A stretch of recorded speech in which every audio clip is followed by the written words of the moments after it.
We have new video just into our newsroom on your fast track to the top of the hour. It's a frightening security breach at the Rialto, California police station. Watch as a black Dodge Charger follows that squad car through the gate and then parks. Right there, the squad car goes through, and then you'll see a man gets out and quickly walks up to the police cruiser with an automatic weapon approaching the officer's door. Now the suspect does not fire but runs away, only to turn around and raise that weapon again. By the time the officer is out of his car and opens fire on that man, the suspect survived and is being treated now for multiple gunshot wounds. Scary situation. Also on your fast track this morning, it is here this morning. Now snowplow drivers are out and clearing those roads as snow comes down in the valley. But the real question, will you need a shovel or do you have to break out the snowblower? Or both. We're taking a live look behind us at Interstate 94 just west of West Fargo, which looks mostly clear, but we know that big changes are on our way this morning, and we're heading right on over to meteorologist Lisa Green for a closer look at what exactly is going on outside. Good morning, Lisa. Good morning. Snow falling in many areas here to start off the day today. I want to show you a recent DOT plow cam on the Minnesota side of the Red River. This is in the Moorhead area along Highway 75, just south town, on the south end of town. And you can see it's hard to make out what's going on here because we've got that snow on the windshield of the plow. But if you look between these little ice crystals, you can see a white road there. And so that's what plow drivers are encountering, and it may be what you run into as you hit the road today. So southern end of the valley, southern 2/3, Highway 2 and Point South is where the focus is right now for some of that more moderate snowfall. It's snowing elsewhere too, north of the Highway 2 corridor, but you can see that the radar really detecting that more moderate snow in that medium blue color in places like Fargo, Moorhead, stretching back down toward Barnesville and the Rothsay area, northern parts of Wilkin County, back into Fergus Falls, and down into southeastern parts of North Dakota as well. And then you can see right along I-94, Jamestown Valley City also experiencing that snow. So that's going to have an impact on your visibility. That's one of the big issues here for this morning. And visibility reports are coming in between 1 and 3 miles in some of those areas of more heavy snowfall. And that's happening up in Grand Forks. We're at 1.5 miles visibility there. Fargo about 1.25 miles, and we're as low as under a mile in Oaks at 3/4 mile visibility for you. And those low visibility reports stretch all the way to the east over toward the Park Rapids area. Here's the good news. The wind is not intense, so that's not going to be a big factor for us today. Maybe a little bit of light drifting,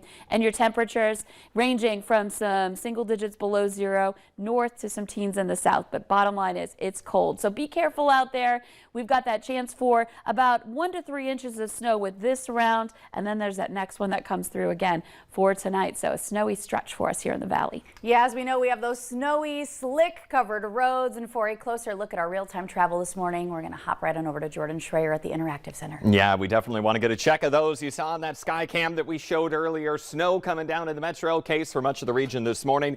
North Dakota, the entire map except for just a few little spots are either solid purple or dotted purple. That means fully snow covered or partially snow covered roads.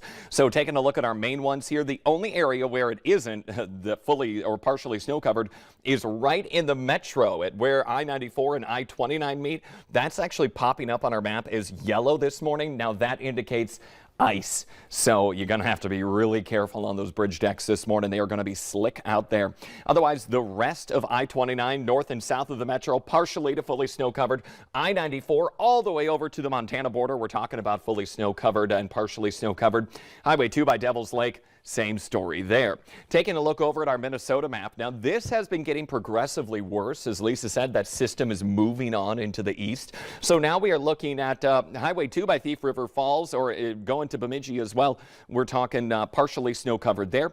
Highway 10 from Moorhead all the way to past Wadena, almost about to that Staples area. We're talking about partially covered on Highway 10 there. I-94 from Moorhead to Alexandria, partially covered as well this morning. So really, if you have anywhere to go closer to the Red River on the Minnesota side, you're going to be encountering some partially covered snowy roads. So be careful out there and take your time. Ashlyn? All right, thank you, Jordan. Yes, Lots of time for your morning commute.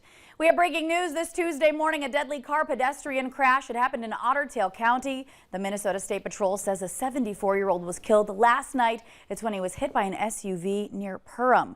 Now, troopers say the victim was walking in a traffic lane on the Round Lake Loop. It was around 6:30 when he was hit. The driver of the Jeep, 32-year-old Dexter Brown of Otter Tail, was not injured. The victim's name has not yet been released, but the State Patrol does say he's from the town of Palisade, Minnesota. Stronger than state law allegedly allows the Minnesota Pharmacy Board suing a Morehead company that makes THC-laced gummies, claiming that the candies contain far stronger doses of the chemical that gives marijuana its high than the state allows. The lawsuit alleges that Northland Vapor is violating Minnesota's new law allowing low-potency edible and drinkable cannabinoids. Those products must not contain more than 5 milligrams of hemp-derived THC in a single serving or more than 50 milligrams per package. But investigators allegedly found candies with 20 times the legal dose and packages containing 50 times that limit. Northland Vapor's attorney says the company has tried working with the state to ensure compliance with the new law and claims that the lawsuit is allegedly an attempt to smear Northland's reputation. Police now confirming that the woman killed in South Morehead last week is in fact the suspect's mother. She has been identified as 56-year-old Recia Cawley, and autopsy results show that she died of multiple sharp force injuries. Her body was found Thursday night in the foyer of her home at 3819 32nd Street South. Officers were called to that same home 3 days before for a domestic call where Recia then said she thought her son was going to kill her. 25-year-old James Cawley Jr. was arrested in Wahpeton Friday and charged yesterday with second-degree murder. Police also releasing these photos asking if anyone saw the suspect dressed like this between Tuesday and Friday of last week to come forward. And they're also still looking for the victim's car. It's a 2016 black Honda Pilot, Minnesota plates HFE 185. Take a look on your screen right now. Police believe that it could be in the Wahpeton Breckenridge area. Contact Morehead Police if you have any information about this case. As our weather turns even colder than we've been, car mechanics are warning people to keep an eye out for critters that are getting under the hood of your car to try and stay warm. Yeah, as we know, the critters can be cute, but mechanics say mice, squirrels, cats, and even rabbits can do some major damage under the hood. Could be a couple $100s up to several $1,000s. The most expensive bill I've seen has been the $5,000 to $6,000 range. Really depends on if they get into a simple harness, which will have just a couple of wires, or the main engine harness, which may have 15 to 30 wires in it. And the experts say it doesn't just happen in cold weather. It can be a problem year-round, and it can even happen if you park your car in the garage. Yeah, especially if it's for an extended period of time. They recommend hitting the hood before starting your car so they can scurry away, and looking under the hood each time you fill up with gas as well. Well, it's time again to submit names for the Minnesota DOT's Name a Snowplow contest. You can submit those names until midnight on December 16th. And one of the best names out there, I think, was Betty Whiteout they had last year. I know, a great one. Cute. Names are also limited, though, to no more than 30 characters. It cannot be a political name. You can only submit one idea, and if the name has won before, like Betty Whiteout, well, you can't submit that again because that's already the name of a snowplow. Okay, good rules.